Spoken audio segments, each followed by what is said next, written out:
Hey, kia ora, Helen Bromsey coming to you live from Sun City in Arizona. Hope you're all having a super fantastic, sparkling day. Welcome to Before the Dirt Nap podcast, number 1315. Tonight, we are river cruising in the US. You're probably like, wait, what? You ever done a river cruise in the US? And Zeffy's now decided it's time to play. She just went and took out her little Valentine's beer. But anyway, have you ever done a river cruise in the US? They go to some amazing places, some places you probably never thought to go to. And I came up with this topic today because I was reading, every day I get a travel newsletter. It's travel research online. They put together some articles about what's going on in the travel industry, be it cruise, tours and activities, destinations, transportation, lodging, all that sort of good stuff. And even a today in history. They have that there too. And upcoming, it's a trade magazine, a trade newsletter, because they even have in there like different things that you can get to do. So one of the articles caught my eye, and it was about a new ship coming out that, what are you? Oh, she's going to bring it to me soon. That a new ship that's coming out with American Cruise Lines, and they're kicking off one of the biggest seasons yet on the Mississippi River with itineraries on its all-new American Serenade ship. So they've got a brand new ship coming out in April. It's the 6th ship in the company. Oh, I have to show you this cute little bear. Let's see if he just bought me her little bear. This little bear was one that she got in her Valentine's box. So box number 3, if you saw her open back, box number 3, this is the one. This was from that. And she's loving this little bear. He doesn't squeak. He honks. And she's waiting. There you go, little one. So it's not a squeaky one. Anyway, so we're talking about the American Serenade, which is about to launch, will set sail on April 20th. And it's the inaugural journey down the Mississippi River. It's on an 8-day trip. American Serenade will be joined by her sibling ships, this American Melody and American Symphony, along with the company's 2 classic paddle wheelers, American Heritage and American Splendor. Now, when they say sister ships or sibling ships, people go, what do they mean? Basically, it is exactly the same ship. Restaurants, names may be different. It's the same layout, the same deck plan for the ships. Restaurants are in the same place. The restaurant names may be a little different. They basically have the same stores on board, the same activities and everything else. So basically the deck plan for the ships are the same. Like if you've been on Celebrity Solstice, for example, then you've also been, then you will also, and you know your way around Celebrity Solstice, you will also know your way around Celebrity Eclipse, Celebrity Reflection, Celebrity Silhouette, and Equinox. Celebrity Equinox. If you've been on Oasis of the Sea, you will also know your way around Allure of the Seas, because they are basically the same ship. The same with with Royal Caribbean's Freedom class, where you've got Freedom of the Seas, Liberty of the Seas, and Independence of the Seas. They are exactly the same ships. The only thing that's different is the names of the restaurants that you use, and maybe some of the shopping shops that you see on site. Otherwise, everything's in exactly the same place on the ships. So sister ships, they become like triplets and twins and triplets and quadruplets and things like that. They're the same ships, just with different restaurant names. Is about the only difference that you need to worry about those. So in this article, they're talking about American Cruise Lines, which does the Mississippi River, and they'll be launching American Serenade on her first. Will set sail on April 20th, 2023, and she'll be joined by her sibling ships, American Melody and Symphony. So if you've been on American Melody or Symphony, then you know what Serenade is going to look like. And there may be little tweaks and changes, but there is not a lot of change. It's 180 holds 180 passengers. It's got some different decor. Decor will be different between the siblings. They might update it a little bit and make it a little more modernized. They may even try out different things on the newer ships. Like they say, well, this particular bar didn't work very well, so let's change the theme of that bar on the sister ship and see if that works. Things like that. After the christening cruise, the ship will continue on the company's 8-day Tennessee River itineraries. And this is where I got super excited, because I'm like, what is it about these places? So we'll travel between Nashville and Chattanooga, Tennessee, and include stops in Decatur, Alabama, Florence, Alabama, Savannah, Tennessee, and Pudak, did I get that right? Tennessee. It will also do excursions, including Mark Twain's cave exploration and wine tasting, the Natchez trails to the Tamales experience. Lots of cool stuff is going to be on board. So I went back to their itinerary and I thought, okay, Nashville, we all know, is the home of country music. There's a whole bunch of stuff going on there. Chattanooga, if you've never been there, it's a really cool little town. And I've actually stayed on the Chattanooga Choo Choo. They have the train station has been turned into a hotel. And besides having regular hotel rooms, they also have train carriages set up. There's one set up for a restaurant. There's carriages that are set up as sleeping cars. So your actual hotel room is on one of the carriages. And it's really cool. It is amazing. It was set up in, let's see, Art Deco style when Brad and I stayed there one night. I'd actually stayed at the hotel in the hotel regular room type of thing. I thought, wouldn't it be cool to come back here and stay on the train for the night? And so we happened to be traveling around that area. I can't remember why we were traveling into that area. And I said, well, let's go stay on the Chattanooga Choo Choo for a night. And Brad was like, wait, what? And so we got there, we checked in, and you climb up the steps it looks like a train from the outside. So you climb up the steps, you use the key to get into your room. You come in, the first thing is the bathroom, all done in 1930s Art Deco style. They had a shower over a bathtub, a toilet and hand basin in there. And then you walked out into the room and there was kind of like a little living area with your bed at the far end of the carriage. It was really cool. And you had all of the windows there like you do on a train. But it was just something different. And we really enjoyed it. And we went into, they have a restaurant there. We didn't do the restaurant that's on the train. We actually went into the restaurant that's inside the train station. And that was really cool. They had a lot of singers and dancers that would entertain you throughout your meal.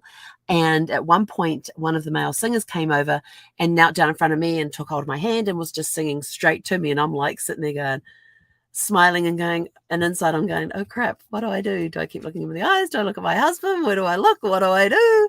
Never had anybody sing to me before like that. But it was a really cool experience. And they have souvenir stores with a lot of train related stuff in there as well. And so that's what we got to do in Chattanooga that night. Was go to dinner and stay on the train. But there's a lot of cool stuff around Chattanooga that you can go and see. I'm talking. You'll have to wait. You've been for your walk and you've had your treat. She wants to play. So then I thought, well, let's go and see why would they want to go to these other places? And there's got to be something, there's usually something special about each of the places that they go to. So I was looking at Decatur, Alabama. They've got about 55,000 residents there. And I'm like, what is there to do? They've got performing arts.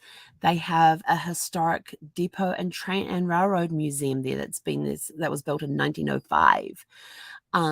They've got the Cook Museum of Natural Science, and the National Recognized Museum was first opened in 1980 and reinvented and reopened in the summer of 2019.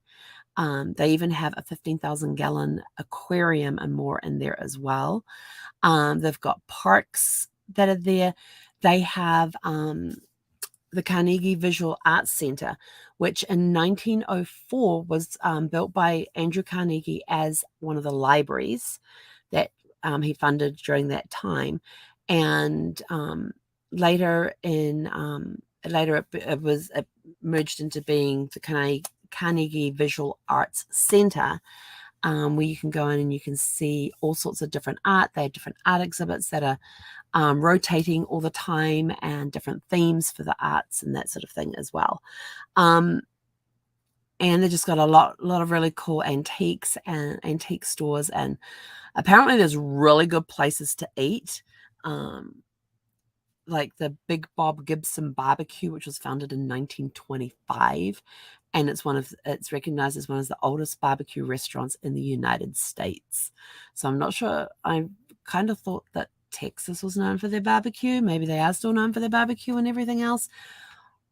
But Decatur in Alabama actually has the oldest barbecue restaurant. So all sorts of really cool stuff. And they also have breweries there as well.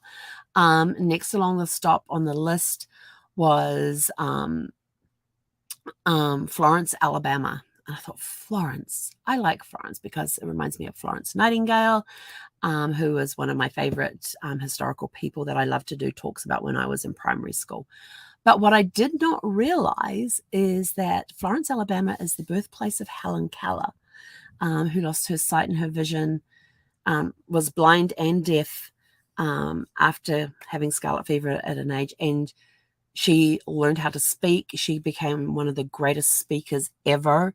Her story, if you've never read the story about Helen Keller, it is an incredible story of a girl who cannot see, she cannot hear, but she learns to read, she learns to speak, she learns to communicate. They teach her to do sign language on her hand so she can understand what is being said. And then she taught herself to speak using the vibrations of her vocal cords. It is an incredible, incredible story. She is an incredible woman. And there's a lot of different movies and books written, movies out there about her, books that have been written about her. Just an amazing, amazing woman. They also have Walnut Street in the historic district, which dates back to the 1870s, and was involved with the Civil War and things like that as well. So there's different parks around it. It's down by the riverbanks. They've got different brewery companies. They even have the Fame Studios. Now, I thought, what's the Fame Studios? Because it looks like this very nondescript building in the photograph that I found of it. And it says that the Fame Studios were founded by Billy Sherrill, Tom Stafford, and Rick Hall in 1959. And it wasn't until the mid-60s that the studio, however, it was in the mid-1960s that the studio, housed in a former tobacco warehouse, began to prosper. They've had legendary artists such as Aretha Franklin, Otis Redding, Rolling Stones, and Percy Sledge recording at the studio.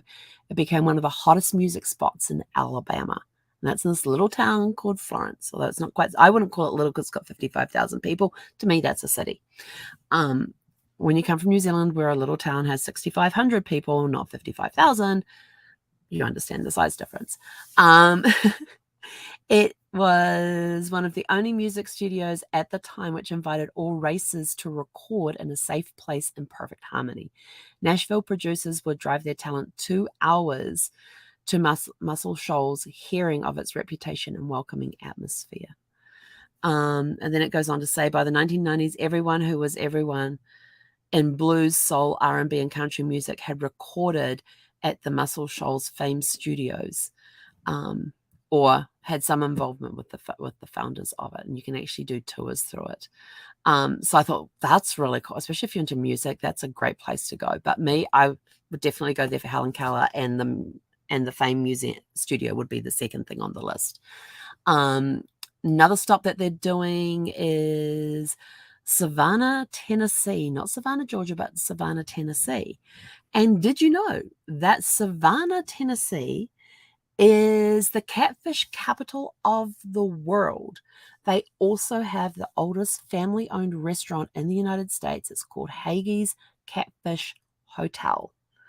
And it says here you can enjoy hearing the restaurant's full history that includes Civil War Union soldiers while feasting on catfish, grilled salmon, baby back ribs, or shrimp tacos. But savoring for dessert like white chocolate banana cream pie. Ooh, that sounds good. German chocolate pie. I'm in for that one. And Jack's caramel pie. And then, of course, you have the different military parks around there that have history from the Civil War there. They've got some old places, some museums that you can go and check out, different trails different walking tours and things that you can do as well. But I thought the catfish capital. Oh, and they even have the Tennessee River Museum has interactive and educational displays that tell the story of paleontology in the Civil War and suitable for all ages. So that was pretty cool. And then somebody put in there the Savannah donuts and said, like, they are the best. I don't know. I'm not a donut connoisseur, but I know what I like. And we might give those a try when we get down to Savannah, Tennessee. I don't know when that will be, but we'll get there. Excuse me. Okay, so Paducah, Kentucky is another stop that's on this. And I'm like, okay, what's special about Paducah? Am I saying that right? I hope I'm saying that right. In Kentucky. Well, it was founded in 1827 by William Clark of Lewis and Clark fame. And its origins and prosperity can be attributed to its strategic location at the confluence of the Ohio and Tennessee rivers. And it goes on about the four of America's most important inland waterways converge in western Kentucky, making it America's geographical heart. Paducah is easily accessed by waterway and highway located on Interstate 24 within close proximity to several metropolitan areas. And I thought, well, that's really cool. But do you know what it is actually famous for? Yes, it was founded by William Clark of Lewis and Clark fame in 1827. But, and I thought this was, I've got an aunt who is into this. I've got a cousin who is very much into this. I have recently met somebody else who is very much into this craft as well. And I have seen all of their works. And it's the city of craft and folk art. It is a UNESCO creative city, and it is known for quilting. That's right, taking those little pieces of material, sewing them all together, creating those beautiful quilts. It is, it's known as the quilt city of the United States. So if you want to know anything about quilting, they've got the National Museum there for quilting. So you can go in there and you can see they even have quilt and fabric stores. They have different events around quilting a lot of times around the year and stuff where you can go and see some of the beautiful quilts that have been made and that sort of stuff too. And I'm like, okay, I absolutely do not have the patience to quilt, but I do love looking at beautifully handcrafted quilts because I know the work that goes into them. In fact, in New Zealand, what year was it? I know my second cousin and my aunt, from the second cousins from my dad's side of the family, my aunt from my mum's sister, both contributed towards, they had this quilting exhibit that they were doing, and it was for the women's suffragettes. And the women's suffragettes are the women in New Zealand who got together, and New Zealand became the first civilized country in the world to give women the vote in 1893. And so if you had a suffragette in your family, for the quilters, they wanted you to create a quilt about the suffragette in your family. So my aunt did my second great-grandmother, so her mother's grandmother on the maternal side, and talked about that. My second cousin on my dad's side did one about our second great-grandmother, who actually came out from England. After her husband died, she brought her son with her, who was 5 at the time, and my great-grandfather, who was 5 at the time. So it's my grandfather's father and grandmother. And also brought out one of her stepdaughters as well. And they first went to Australia and then came over to New Zealand. And I have actually seen her signature on the petition for the suffragettes. So there is a place that you can go in the New Zealand archives where you can actually see all the signatures. And my second great-grandmother's signature is the last signature Below the bottom line, at the bottom of the page, is her signature on the petition that they signed to get the right to vote. So that was pretty cool. And they have these quilts up on display with all of these women suffragettes that were done by descendants of these women in New Zealand. And I absolutely love quilt. I mean, I love quilting. I just do not have the patience for it. I admire those who do have the patience for it, and the amount of hours that they spend putting pieces of material together to create these gorgeous pieces, whether it's a mural, whether it's a bed cover, whether it's a hanging that they can do. I love looking at the bedspreads. When my mother was over here, it was 2004. We were up in Lancaster County, and we were staying at this bed and breakfast in Blue Ball. And up the road from where we were staying in Blue Ball was this big smorgasbord place. And if you don't know what that is, it's a buffet. And below it was like a 42,000 square foot gift store. And but next to there was a quilting place that was done where quilts were made by Amish. And they were put into these stores to be sold. And they had these things called quillos. And what a quillo is it is a cushion, and it had a little frilly edge around it. But the cool part is when you turn it over, you put your hand inside the pocket and pull out the inside of the cushion, and it unfolds into a twin size quilt. It is the coolest thing ever. And my mum and I fell in love with these. And then you just fold it back up and tuck it all back up in there, and you've now got a throw cushion again. And they're called quillos, and they were the coolest things. And so I picked out one to purchase. And Mum had 2 single beds back home in their guest room that she wanted to get one for each. So we picked out 2 that looked similar. And when we went up to pay for them, we had actually heard on the news the night before that there were these Amish children that had died in a bad car accident. They were on their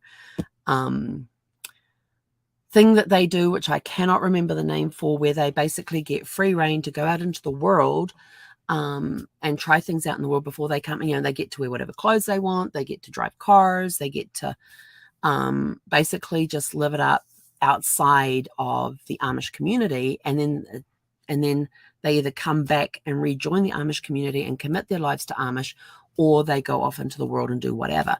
And so there was a group of teenagers that had been in a car accident the night before, and a couple of them had been killed. And the woman at the store, I don't know how true this story is though, but I thought it was a really good selling point for the quillos. And she told us that these particular quillos that we had chosen were made by the mother of the children that were killed in this car accident. I don't know how true that part is, but the accident part, definitely, because it was all over the news. As far as the quillos actually being made by the mother of a couple of the teenagers that were involved, I don't know if that's true or not, but it made a good selling point for the quillos. So I am definitely wanting to go to Paducah. Did I get that one right this time? And check out all this quilting stuff, because like I said, I absolutely love quilting. I just don't have the patience for it. So those are just some of the places that are going to be on the itinerary for the American River, the American Serenade, which is, like I said, a brand new riverboat that is coming out.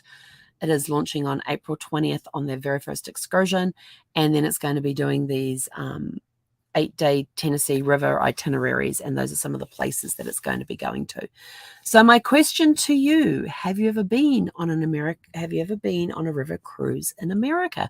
Did you even know that we have river cruises in America that go to really cool places? They go to, they're like these little towns or cities that have really cool histories, and not many people get to know about them unless you're on a river cruise, because they're not exactly, these places are not exactly on main roads that the riverboats go to. So they get to go to some very interesting places in America. And if you don't want to travel overseas, why not take a river cruise in America? You can do, there's the Mississippi River, there's the Ohio River, there's the Tennessee River. They're now up in the Northwest on the Columbia and Snake Rivers. There's a new one that is launching out of San Francisco and going up into Napa Valley and another part outside of San Francisco as well. It leaves from the San Francisco Bay and goes up into the rivers. And I cannot remember the name of the rivers right now. There is also another company that comes down through the waterways on the East Coast of the US as well. You don't need passports for any of those cruises. So if you would like to know more information about river cruises, get in contact with me and we will get you all set up on those as well. And you get to go and see some really cool places. And one of the river cruise companies, and I can't remember which one, actually does a bourbon cruise that includes trips to distilleries. So if you really want to get into the heart of America with its bourbon and learn about bourbon history and get to do some tastings at some of the distilleries around the Kentucky and Tennessee area, then let us know and we'll look at getting you on one of those bourbon river cruises. So there's all sorts of fun things that you can see from a river cruise that you will not necessarily see from the road unless you know to take turnoffs to get to these places that are a little out of the way. So why not take a river cruise? You park there for the day, you go off, you do your excursions, you do your exploring and everything. You then come back and overnight the ship will move to a new port. You get out the next day, you go explore a different town, and you didn't have to do anything except for get on a riverboat. Anyway, that's it for me from tonight. Have a super fantastic sparkling evening, and we'll catch you guys back here tomorrow evening at 6 p.m. Pacific time. Hey, konera.